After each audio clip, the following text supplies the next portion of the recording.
സംസ്ഥാനത്ത് നിയമസഭാ തെരഞ്ഞെടുപ്പ് പ്രചാരണത്തിന് ഇന്ന് കൊട്ടിക്കലാശം. പരസ്യ പ്രചാരണം വൈകുന്നേരം 6 മണിക്ക് ഇന്ന് അവസാനിക്കും.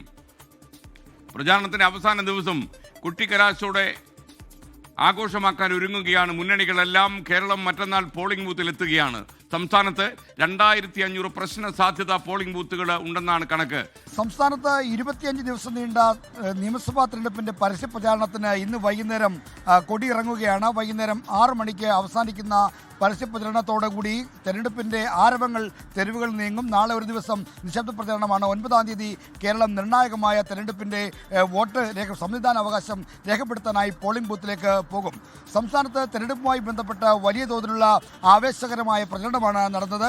LDFും UDFും NDAയും തങ്ങളുടെ ശക്തി തെളിയിക്കാൻ പോകുന്ന തരത്തിലുള്ള പ്രചരണം 140 മണ്ഡലങ്ങളിലും അഴിച്ചുവിട്ടപ്പോൾ അത് കേരളത്തെ അക്ഷരാർത്ഥത്തിൽ ആവേശത്തിരയിലാഴ്ത്തിയെന്ന് പറയേണ്ടി വരും. അത്രയ്ക്ക് വലിയ ആവേശമായിരുന്നു ഈ ചുരുങ്ങിയ ദിവസങ്ങൾക്കുള്ളിൽ കേരളത്തിലെമ്പാടും നമ്മൾ കണ്ടത്.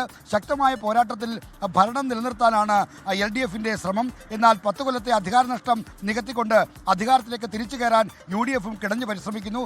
NDA ആകട്ടെ തങ്ങളുടെ സംസ്ഥാനത്തെ സാന്നിധ്യം ശക്തമായി ഉറപ്പിക്കാനുള്ള തയ്യാറെടുപ്പിലാണ്. NDAയുടെ സംസ്ഥാന അധ്യക്ഷൻ രാജീവ് ചന്ദ്രശേഖർ അടക്കമുള്ള ആളുകൾ തെരഞ്ഞെടുപ്പിൽ മത്സരിക്കുന്നുവെന്ന പ്രത്യേകത കൂടി ഇത്തവണയുണ്ട്. അങ്ങനെ വലിയ പ്രതീക്ഷയോടുകൂടിയാണ് 3 മുന്നണികളും നീങ്ങുന്നത്. തെരഞ്ഞെടുപ്പിന്റെ പരസ്യ പ്രചാരണത്തിന്റെ സമാപനം ഗംഭീരമാക്കാൻ എല്ലാ മുന്നണികളും ഒരുങ്ങിക്കഴിഞ്ഞു. തിരുവനന്തപുരത്ത് പൊതുകേന്ദ്രത്തിൽ ഈ കൊട്ടിക്കലാശം ഉണ്ടാകും. ഒപ്പം തന്നെ എല്ലാ മണ്ഡലങ്ങളിലും പ്രത്യേക കേന്ദ്രങ്ങളിൽ കൊട്ടിക്കലാശം ഉണ്ടാകുമെന്നാണ് രാഷ്ട്രീയ പാർട്ടികൾ അറിയിച്ചിരിക്കുന്നത്. തിരുവനന്തപുരത്ത് ഈ കൊട്ടിക്കലാശം ഏറ്റവും ആവേശകരമായി നടക്കുന്നത് തിരുവനന്തപുരം പേരൂർക്കട ജംഗ്ഷനിലാണ്. അവിടെ ആയിരിക്കും പ്രധാനപ്പെട്ട മുന്നണികളുടെ കൊട്ടിക്കലാശം ഉണ്ടാകുക.